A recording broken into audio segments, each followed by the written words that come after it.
अस्सलाम वालेकुम नाज़रीन। आज जो एएसएफ का पेपर हुआ है उसके कुछ क्वेश्चन स्टूडेंट्स ने शेयर किए हैं, वो आपके साथ इस वीडियो के अंदर शेयर किए जाएंगे। प्रॉपर क्वेश्चन नहीं लिखा हुआ, जस्ट लाइक आपके पास ये पहला क्वेश्चन है बैटल ऑफ बदर लीडर, तो आप खुद ही समझ जाएंगे कि इसमें क्या है कि जो बदर की जंग है उसके लीडर का नाम पूछा गया है। मैं आपको क्वेश्चन के साथ आंसर भी बताऊंगी। ये कुछ क्वेश्चन हैं जो स्टूडेंट्स ने शेयर किए हैं, तो ये आपके साथ इस वीडियो के अंदर शेयर किए जाएंगे। अगर आपका अभी पेपर होना है तो आपके लिए ये वीडियो बहुत इंपॉर्टेंट है। तो चलें स्टार्ट करते हैं क्वेश्चंस को बगैर टाइम वेस्ट किए। पहले वाला क्वेश्चन है हमारे पास बैटल ऑफ बदर लीडर, तो इसका आंसर है प्रॉफिट मोहम्मद सल्लल्लाहु अलैहि वसल्लम, ये इसका आंसर है। आगे क्वेश्चन नंबर 2 है first Asian Nobel prize winner, तो ये इसका आंसर है। ये वाले पर्सन है जिन्होंने पहला एशियन नोबेल प्राइज जीता था। आगे क्वेश्चन नंबर 3 है लार्जेस्ट ग्लेशियर का आपने नाम बताना है, तो ये इसका नाम है लैम्बर्ट ग्लेशियर। आगे क्वेश्चन नंबर 4 है capital transfer Karachi to Islamabad date, इसका मतलब ये है पहले हमारा जो कैपिटल है वो कराची था, फिर इस्लामाबाद ट्रांसफर हो गया, तो वो किस डेट को ट्रांसफर हुआ था वो आपने डेट बतानी है। यहाँ पे जो है वो सिर्फ सन लिखी हुई है 1967, तो आप इसकी जो एग्जैक्ट डेट है वो भी सर्च करके याद कर लीजिएगा। आगे क्वेश्चन नंबर 5 है ओल्डेस्ट मोनार्की इन वर्ल्ड, यानी जो मोनार्की का सिस्टम है सबसे ओल्डेस्ट किस कंट्री के अंदर है, तो वो जापान के अंदर है। आगे क्वेश्चन नंबर 6 है यूएन हेडक्वार्टर लोकेटेड इन, यानी जो यूनाइटेड नेशन का हेडक्वार्टर है वो कहाँ पे है, तो वो न्यूयॉर्क सिटी के अंदर है। ये मेरे साथ सिर्फ और सिर्फ क्वेश्चन शेयर किए गए थे, मैंने इसके आंसर खुद बनाए हैं आप लोगों के लिए, लेकिन फिर भी अगर किसी का जो आंसर है यहाँ पे प्रॉपर नहीं होगा लिखा हुआ तो वो आपने याद कर लेना है खुद सर्च करके, लेकिन क्वेश्चंस यही हैं, आंसर आप लोगों ने कंफर्म कर लेने हैं। वैसे मेरे लिहाज से ये कंफर्म है, लेकिन अगर किसी क्वेश्चन का आंसर यहाँ पे नहीं होता आगे जाके तो आप उसको खुद सर्च कर लीजिएगा, आप लोगों को क्वेश्चन मिल जाएंगे, यही बहुत बड़ी बात है। आगे क्वेश्चन नंबर 7 हम देखते हैं कॉलरा स्प्रेड बाय विच, तो बेसिकली ये जो कॉलरा है ये एक डिजीज का नाम है। अब वो पूछ रहे हैं ये जो कॉलरा है ये किस चीज़ से फैलती है, ये बीमारी किस चीज़ से फैलती है, तो इसका आंसर है कॉन्टेमिनेटेड वाटर। कॉन्टेमिनेटेड वाटर हम बोलते हैं कि किसी पेशेंट के जो जिस्म से निकलने वाला वाटर है उसको आपने हाथ लगा लिया। फॉर एग्जाम्पल एक पर्सन को कॉलरा है, उसके मुंह से निकलने वाली जो थूक है वो आपके बॉडी के साथ टच होगी तो आपको भी कॉलरा होगा। अगर उसकी बॉडी से निकलने वाला कोई भी एक्सट्रैक्ट वाटर होगा आपकी बॉडी को लगेगा तो आपको भी कॉलरा होने के चांसेस होते हैं। तो ये जो कॉलरा है, ये जो डिजीज़ है ये कॉन्टेमिनेटेड वाटर से फैलती है। आगे क्वेश्चन नंबर 8 है पार्टीशन ऑफ बंगाल। बंगाल की जो पार्टीशन हुई है वो 1905 में हुई थी, इसकी एग्जैक्ट डेट भी आप लोग याद करिएगा।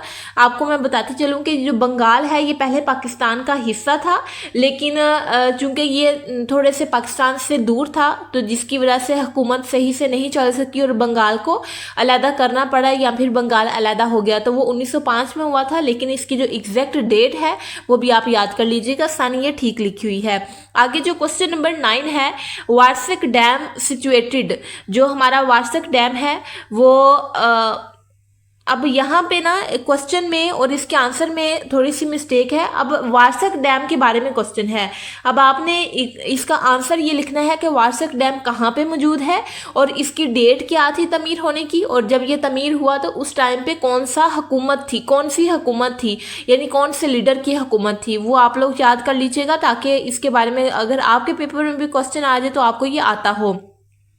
आगे हम देखते हैं क्वेश्चन नंबर 10 है freezing point of heavy water. Heavy जो वाटर है उसका फ्रीजिंग पॉइंट 3.82 डिग्री सेंटीग्रेड होता है, यानी 3.82 डिग्री सेल्सियस ये किसी भी हैवी वाटर का फ्रीजिंग पॉइंट है। वैसे अगर हम नॉर्मल देखें तो 0 डिग्री पे जो वाटर है वो जम जाता है 0 डिग्री सेल्सियस पे, लेकिन जो हैवी वाटर है उसका 3.82 डिग्री सेल्सियस फ्रीजिंग पॉइंट है। आगे वाला जो क्वेश्चन है ये क्वेश्चन नंबर 11 है, ये मुझे खुद कंफर्म नहीं है, आप इसको देख लीजिएगा, अगर आप लोगों को आता है तो कमेंट बॉक्स में बता दीजिएगा ताकि दूसरे स्टूडेंट्स की भी हेल्प हो जाए। आगे क्वेश्चन नंबर 12 है इलामा इकबाल डाइट। इलामा इकबाल की आपने डेथ की डेट बतानी है, तो वो 21 अप्रैल 1938 है। आगे क्वेश्चन नंबर 13 है शाहनामा रिटन बाय। तो शाहनामा जो है वो फिरदौसी ने लिखा था। ये क्वेश्चन नंबर 13 आया हुआ है पेपर के अंदर। आगे क्वेश्चन नंबर 14 है volume of blood in human, यानी ह्यूमन का जो ब्लड है, ह्यूमन के अंदर जो ब्लड है, यानी एक इंसान के अंदर जो खून है, इसका कितना वॉल्यूम है। तो तकरीबन 5 लीटर जो है उसका वॉल्यूम होता है। टोटल बॉडी लिक्विड जो हमारी बॉडी के अंदर होता है उसमें से 5 लीटर ब्लड होता है। आगे जो है क्वेश्चन नंबर 15 है head quarter of WTO is at. WTO ये एक ऑर्गेनाइजेशन है, इंटरनेशनल ऑर्गेनाइजेशन है। इसका जो हेड क्वार्टर है वो जिनीवा के अंदर है। अगर इसकी प्रोनाउंसिएशन गलत हो जाए तो आप लोग खुद ठीक कर लीजिएगा। आगे क्वेश्चन नंबर 16 है तरबेला डैम कंस्ट्रक्टेड। जो तरबेला डैम है ये कब बना था, तो इसकी ये कंस्ट्रक्शन की डेट है 1968 से 1976 तक। आगे जो क्वेश्चन आज पेपर में आया है वो है हुमायूं वाज रिमूव्ड बाय। तो हुमायूं आपको पता होगा कि ये पहले बादशाह हैं, इनको किसने रिमूव किया था या फिर इनकी जगह पे आगे बादशाहत में कौन आया था, तो इसका आंसर है शेरशाह सूरी। आगे क्वेश्चन नंबर 18 है जो आज आया है WTO A head quarter is in. ये जो HQ लिखा हुआ है इसका मतलब है हेड क्वार्टर, यानी जो WTO है इसका हेड क्वार्टर कहाँ पे है, तो ये हमने क्वेश्चन ऑलरेडी ऊपर देख लिया है। अब आगे वाला क्वेश्चन नंबर 19 है UN head quarter is in, यानी जो यूनाइटेड नेशन का हेड क्वार्टर है वो कहाँ पे है, तो वो न्यूयॉर्क सिटी के अंदर है। आगे क्वेश्चन नंबर 20 है oldest monarchy is located in which country, तो इसका आंसर है जापान। ये थोड़े से रिपीट हो रही हैं आगे क्वेश्चन नंबर 21 है, ये नंबर सीरीज का क्वेश्चन है, वर्बल इंटेलिजेंस में से लिया गया है। ये एक सीक्वेंस है 1 1 8 4 27 9। इसके बाद कौन सा नंबर आएगा, तो ये आता है 64। आगे क्वेश्चन नंबर 22 है लार्जेस्ट ग्लेशियर, जिसको हम ऑलरेडी देख चुके हैं, लैम्बर्ट ग्लेशियर इसका आंसर है। आगे जो क्वेश्चन नंबर 23 है 20% of A number is 12, the number is, यानी एक कोई भी एक नंबर है उसका जो 20% है वो 12 है, तो आपने एग्जैक्ट नंबर बताना है, तो वो है आपके पास 60। ये चूंकि आज के पेपर में क्वेश्चंस आए हैं तो इसलिए इनको ज़्यादा एक्सप्लेन नहीं किया जा रहा, ताकि आप लोग को आते होंगे, बस आप लोगों को रिवाइज करवाने के लिए।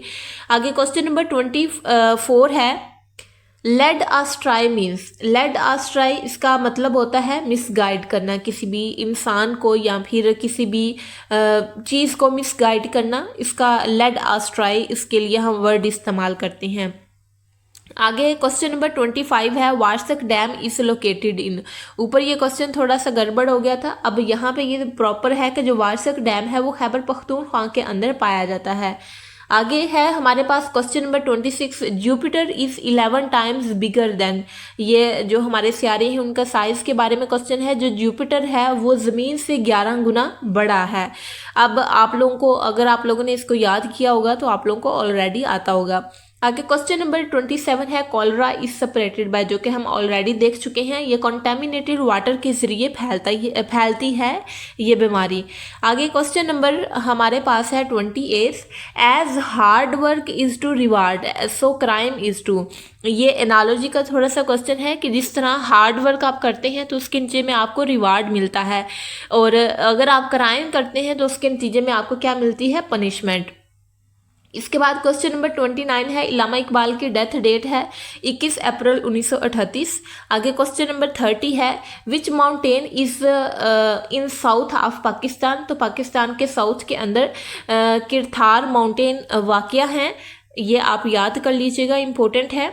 आगे क्वेश्चन नंबर 31 है लार्जेस्ट डैम। तो जो पाकिस्तान के अंदर लार्जेस्ट डैम है वो तरबेला डैम है। आगे क्वेश्चन नंबर 32 है 12 men do work in 10 days, 10 men do this work in how many days.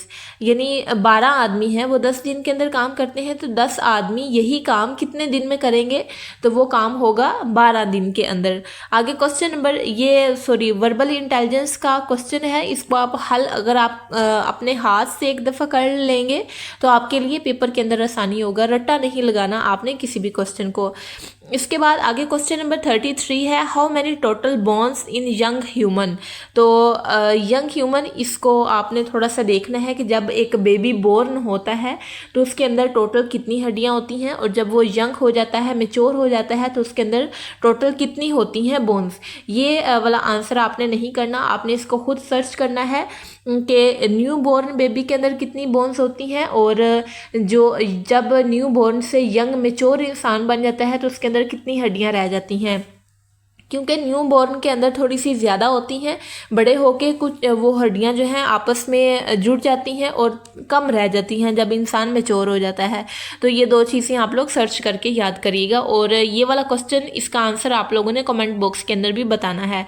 आगे क्वेश्चन नंबर 34 है, टाइटल ऑफ ज़ुन्नुरैन। ज़ुन्नुरैन का जो टाइटल है ये किन को दिया गया था, तो ये सहाबी हैं, इनका नाम है, ये आप याद कर लीजिएगा।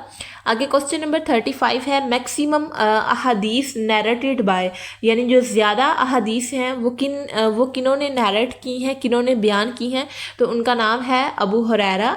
इनका नाम आप याद कर लिएगा कि जो ज़्यादातर अहादीस हैं वो इन्होंने लिखी हैं। आगे क्वेश्चन नंबर 36 है, मोहम्मद सल्लल्लाहु अलैहि वसल्लम went to Syria with Abu Talib at which age, यानी हज़रत मोहम्मद सल्लल्लाहु अलैहि वसल्लम सीरिया गए थे हज़रत अबू तालब के साथ किस उम्र में, तो वो 12 साल की उम्र थी हज़रत मोहम्मद सल्लल्लाहु अलैहि वसल्लम की। आगे क्वेश्चन नंबर 37 है, nearest meaning of face the music.